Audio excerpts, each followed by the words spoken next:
It's a pleasure to be here in front of you and to discuss a very important topic today, which is DeFi and how they should and should not be regulated.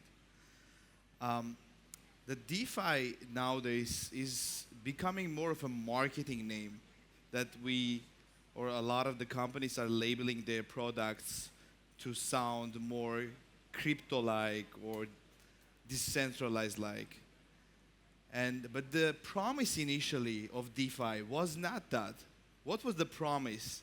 To have immutable smart contracts that nobody can actually alter stuff, permissionless financial access that will give the anyone who has an internet to have an ability to interact with these smart contracts and make financial transactions.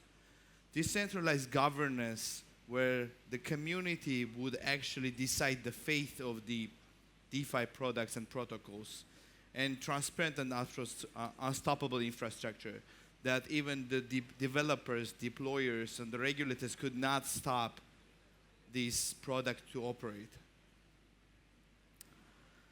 The reality today, however, is quite different. What do we see nowadays? We see upgradable contracts with admin keys, meaning the developers have always the ability to change some things in the protocols. We see that the team who is developing these DeFi protocols are also extracting a lot of the fees and profiting from this. We also see a lot of centralized, censorable front ends, like websites that can be altered by the teams, and also DAOs, which are DAO only with their name. In reality, they are just controlled by few people. When we talk about the control and regulations, we need to understand that the more control you have over your DeFi, the more regulated you are going to be. So everything, when we talk about the regulation, is related to the control, how much control there is in the hands of others. If we are going towards the totally uncontrollable permissionless protocols, then there is no regulation. There should not be regulation. If we are talking about more control, the more control we give, let's say your updatable contract, you are being governed by few people, you have centralized interfaces, there should be more regulation. The real world lessons are famous. We had already cases of DeFis being treated in the legal way. Let's say a decentralized lending and borrowing protocol, which was in the hands of few multisigs, was considered by the regulators as a custodian lender. Because it's not what the DeFi's whole meaning was, right? If it's controlled by someone, of course they should be regulated by the regulatory bodies.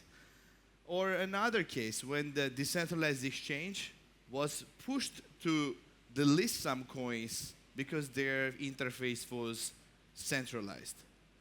Another issue is the DAOs when they governed by few of the people, like 60% of the voting power was with the hands of few. So that's making completely the whole DAO's structure centralized, hence also putting the whole team under the legal scrutiny. And class action, of course, can be there for the breach of fiduciary duties because then you owe fiduciary duty. So what regulation should actually do?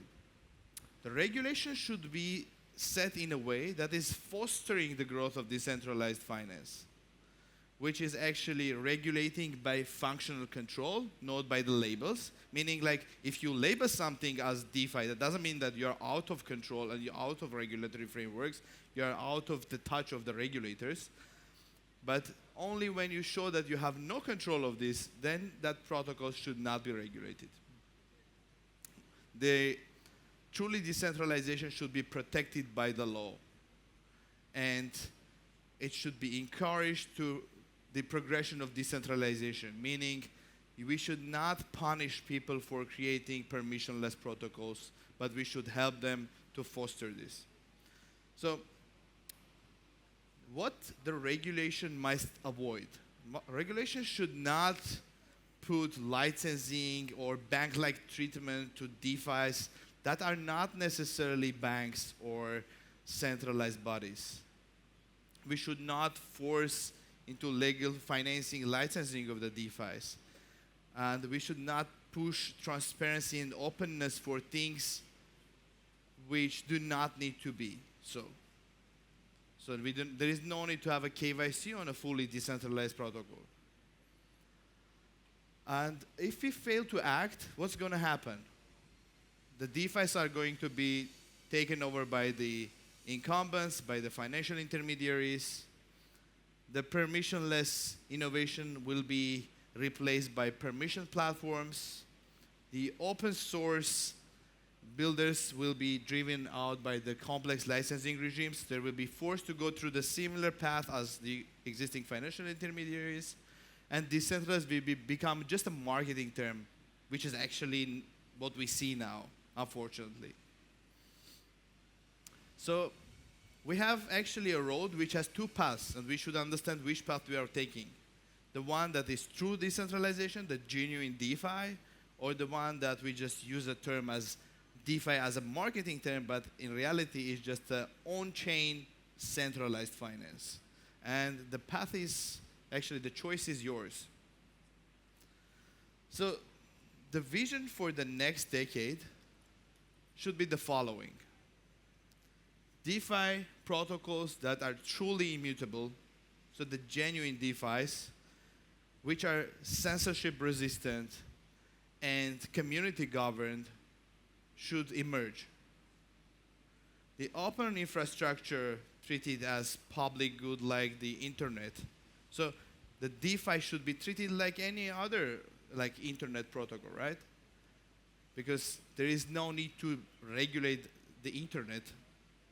The fact that some people can use the internet for some illicit activities, that doesn't mean you should limit the internet or regulate the internet. The same goes for DeFi, okay, when the question comes from the regulator side. And the regulatory frameworks that should be focusing on more towards regulating those financial services which are blockchain based but are under the control of you, and should not regulate those that are actually out of the control. So the essence of the decentralization is that your code, your protocol should outlive you, meaning that if your protocol cannot survive after you or needs your presence, your actions, your updates, then it's not a true DeFi. Thank you.